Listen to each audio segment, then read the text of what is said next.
If you've ever worked with AWS, you know Route 53 is pretty much the foundation for your application's DNS. But you've probably also run into its sometimes kind of confusing naming rules. Well, today, we're decoding those official rules so you never get tripped up by them again. Let's dive in.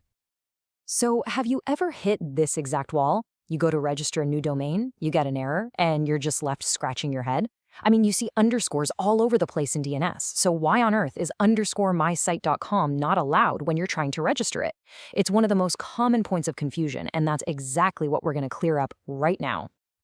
And here it is. This is the big secret. This is the single most important thing to get your head around when it comes to Route 53 naming. You're not dealing with just one set of rules. You're dealing with two. Once you really grasp this core idea, everything else just kind of clicks into place. But before we get into those two different rulebooks, let's just do a super quick refresh to make sure we're all on the same page about the basic structure of any domain name out there. Every domain name you've ever typed is just a series of things called labels separated by dots. Pretty simple. Now, there are some hard limits. Each one of those labels can't be more than 63 bytes, and the whole thing, end-to-end, tops out at 255 bytes. But honestly, within those size limits, the real question isn't about length, it's about what characters actually make a name valid. Okay, so this is really the heart of the matter. We're going to break down the two completely separate worlds of naming inside Route 53. The rules for registering a brand new domain from scratch versus the rules for creating records inside a domain that you already own. Here is the absolute best way to think about it. Registering a new domain, that's like getting a passport. It's your official public identity for the whole world to see, and the rules are super, super strict. But creating records within that domain, that's more like giving nicknames to your friends. The rules are way more relaxed, and you have a lot more flexibility. So let's really map this out. On one side, you've got domain registration. Think of this as the strict gatekeeper. This is when you go to the Global Internet Authority through Route 53 and ask, can I please own mynewsite.com? The rules have to be strict here for everything to work globally. And on the other side, you've got hosted zones and records. This is after you've got the keys to the house. You're just organizing traffic and labeling the rooms inside, where you can be much more creative. Now for that first rulebook, registration. When you are buying a brand new domain, the list of what you can use is tiny. I mean, really tiny. You get lowercase letters from A to Z, numbers from 0 to 9, and the hyphen. That's it. Full stop. The club is closed. No underscores, no special characters, nothing. And one more crucial point, a label, like the My Site part, can't start or end with a hyphen. Now let's look at the second rulebook for hosted zones and records. Here, the doors swing wide open. Suddenly, you can use this whole range of printable ASCII characters. And this is why our original underscore mysite.com example didn't work for registration, but a common service record like underscore sep.tcp.example.com is totally fine inside a hosted zone. Oh, and a key detail to remember. No matter how you type them in, Route 53 is always going to store any letters as lowercase. Okay, so now that we know you can use all these extra characters for records, a new problem pops up. How does DNS handle a character that already means something special, like a period? You know, the thing that separates labels. This is where escape codes come into play. So what in the world is an escape code? It's really just a way of telling the DNS system, hey, that character I'm about to give you, I mean it literally. It's not a command or a separator. It uses a special format, a backslash, followed by a 3-digit number called an octal code. Don't worry about the term octal. It's just a way computers count and represent every single character out there. Now, the good news is you don't need to do this for every special character, just a few specific ones. The docs are pretty clear. You have to use them for non-printable things called control characters, for extended ASCII characters, and, this is the one you'll probably run into the most, for a period when you want it to be inside a label, not separating two different labels. Let's make this real with an example. Say you want a single DNS label that is literally domain.with dots. Step 1. Identify the character you need to escape. That's the period, obviously. Step 2.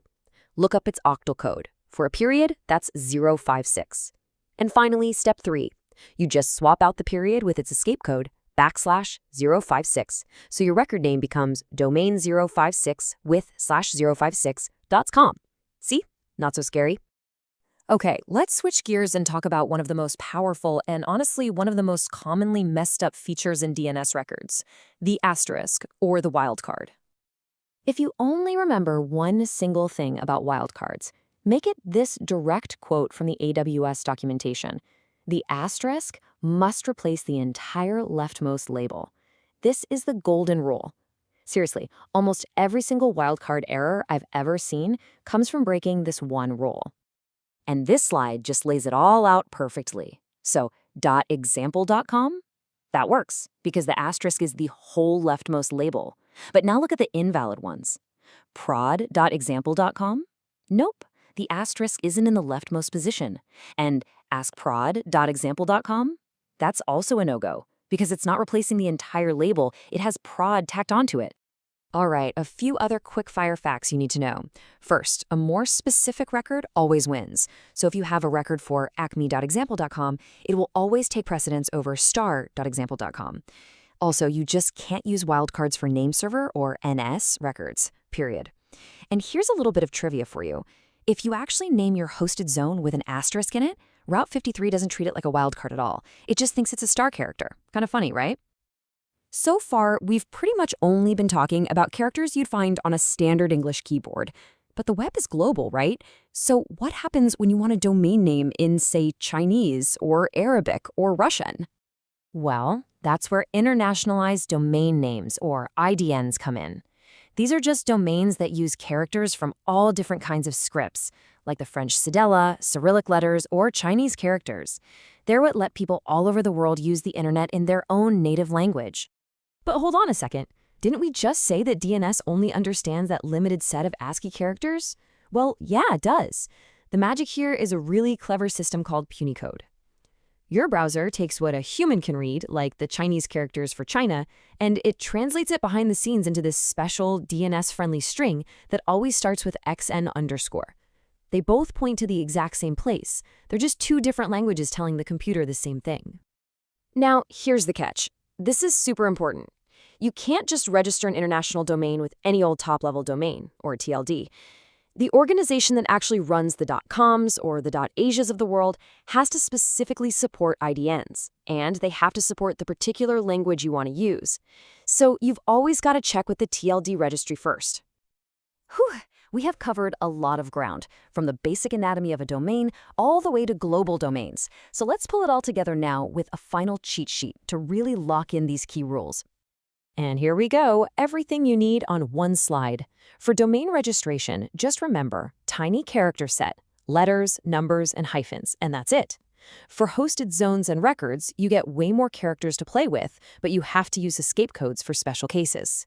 For wildcards, the golden rule is the asterisk must be the entire leftmost label. And finally, for international domains, the absolute key is that the top-level domain registry has to support your chosen language. If you can keep these four contexts straight in your head, you'll be golden. And that's a wrap. You know, understanding these rules isn't just about avoiding those annoying red error messages. It's really about unlocking more powerful, more descriptive ways to name and organize everything you're building in the cloud. So the question I want to leave you with is this. Now that you know the rules of the game, how are you going to use them to build better, smarter systems? Thanks for tuning in.